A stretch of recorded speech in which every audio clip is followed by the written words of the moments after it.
Author Steve Gillon's popular book, America's Reluctant Prince, The Life of John F. Kennedy Jr., is now the subject matter of an A&E documentary of JFK's final year. And he joins me right now. Good morning, Steve. Hi, Jeff. Thank you so much for taking the time to speak to me today. My pleasure. Thanks for having me. So, Steve, I wanted to begin the interview today by, when I was in college, I had a psychology course, and they talked about flashbulb memory, which is a memory you have of a traumatic event. And growing up my whole life, I've heard of people having flashbulb memory for where they were when John F. Kennedy was shot. Now, being Generation X, I was, I had to go with John F. Kennedy Jr.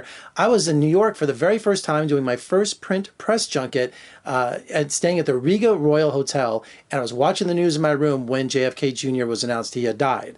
So I just was wondering, where do you think John F. Kennedy Jr. would be here today? Yeah. Well, Jeff, I'm an historian, and I have a difficult time just figuring out what happened in the past. I'm not very good at speculating about the future. So I don't know where John would have ended up had he lived. And I want John to be remembered for the life that he lived and not for what he may have become. And I think, the A&E documentary that airs on Tuesday night, July 16th, really focuses on the last year of John's life. And I think you get a sense of the texture of his personality and his character. And you get a glimpse of John that most people don't have. And I think what people can watch that and get a sense of the challenges John faced in his life and what potential he had. And people can speculate for themselves what John would be doing now and what contribution he could be making to our public life. It is remarkable. And it's hard. It's hard. It still hurts. And it's hard to believe it's been 20 years. Now, this documentary about JFK's final year, and now it's been 20 years, which is hard to believe. How did you get family and friends to open up about his life? It's not easy. And I'll use me as an example. I never spoke about John. I never gave an interview. And so like most of his friends, while he was alive, I protected his privacy.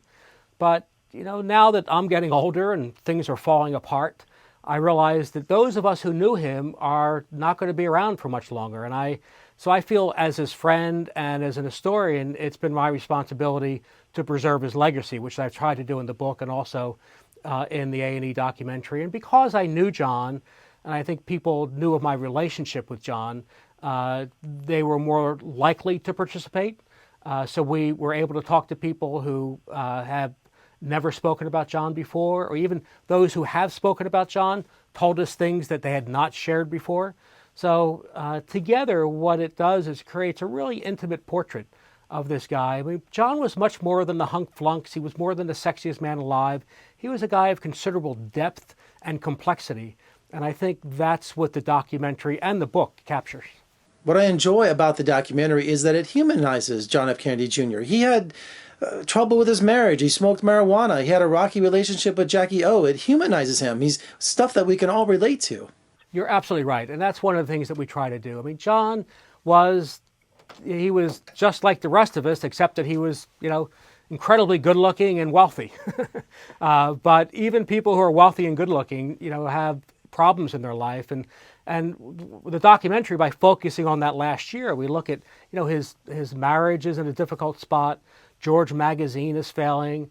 His best friend and cousin, Anthony Rodswell, is dying of cancer. So you see these big challenges that John has in his life. And we also see how he's dealing with them in a way that most people don't know. Now, being personal friends with John F. Kennedy Jr., did he confide in you anything specific, something you've been holding back for many years? Well, we had lots of, personal conversations about his life. Probably the most revealing thing he said to me was, he once told me that he was two people, that he was just John, typical privileged member of his generation. But he played a role his entire life, and that role was as John Fitzgerald Kennedy Jr., the son of a beloved slain president. So John understood why he had to play that role. He understood why the public expected so much of him, but he never allowed that to filter into his real personality in the sense of his own identity. And that was the big struggle in John's life, was to create an identity, his own identity, separate from that of his family and his famous father. And I think that was something about John that I did not realize until I got to know him really well. It wasn't always easy being John Kennedy Jr. Now, Steve, with this documentary and with your book, you're a personal friend of the Kennedy family. So did you have to walk a fine line when doing the research for these books and for this documentary? Did you have to seek any kind of permission from the family? So this is my 13th book, and I've never sought permission from anyone. I decided to write the book. I had my own recollections. I knew a lot of people would speak to me, and so I did not ask anyone for permission. Well, Steve, thank you so much for your time today. I just got the book in the mail, so I can't wait to read it. And congratulations on the documentary. And when you have time, come visit us in Las Vegas. We'd love to have you. Love to. I'd love to. Thanks, Jeff. JFK Jr. The Final Year is premiering on the A&E Network. Make sure you check it out. Also, check out his book, America's Reluctant Prince, The Story of John F. Kennedy Jr. I'm Jeffrey Howard in Las Vegas. Thank you for joining me. I'll see you next time.